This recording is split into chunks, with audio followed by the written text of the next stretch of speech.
Rizky Anoviardi dan dengan kakak Farel Ahmad Rifanio, biasa dipanggil Farel. kami akan membahas terkait kasus mutilasi dan pembunuhan yang ada di Surabaya.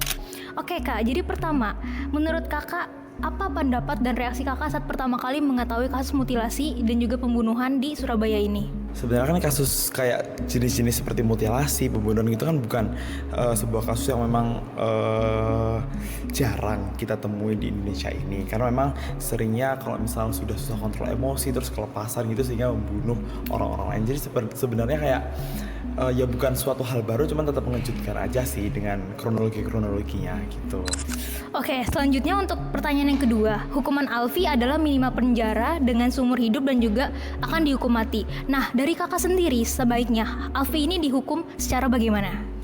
Sebenarnya kan kalau masalah penjatuhan hukuman kepada tersangka itu kan urusan hakim dengan melihat misal kayak pasal-pasal pembunuhan dalam KUHP itu gimana ya kan, apakah dia ada pasal-pasal yang memberatkan dia atau ada pasal-pasal yang meringankan dia gitu. Jadi mungkin nanti kita tunggu aja keputusan hakimnya gitu. Baik. Dan yang terakhir ini tentunya untuk masyarakat luas juga, apakah ada pesan yang ingin kakak sampaikan terkait adanya kasus ini? Sebenarnya menghindari gitu sih, yang pertama dari manusia sendiri harus bisa satu kontrol emosinya, jangan sampai kelepasan atau bertindak di luar kuasa dirinya, gitu aja sih. Who was the victim?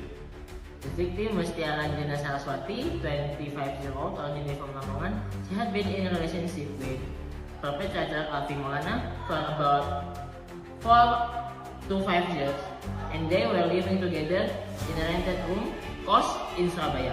Her occupation is not clearly known. Indonesia adheres to the civil law system, where right and law is the main basic.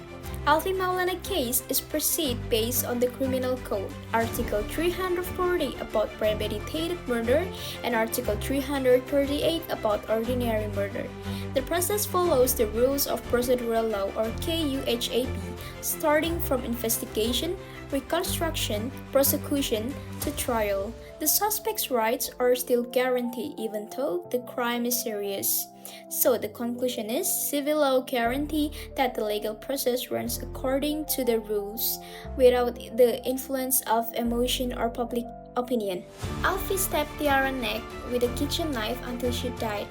Then he mutilated the victim's body in the bedroom for about 2 hours and threw the pieces to Pacet Mojokerto with a motorcycle. The lesson we must take from this case: violence doesn't appear suddenly.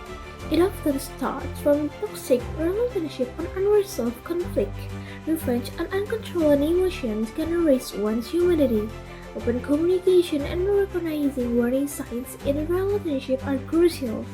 Law should be the solution to conflict, not violence. The public must respond wisely, not to sensationalize, but to reflect and learn.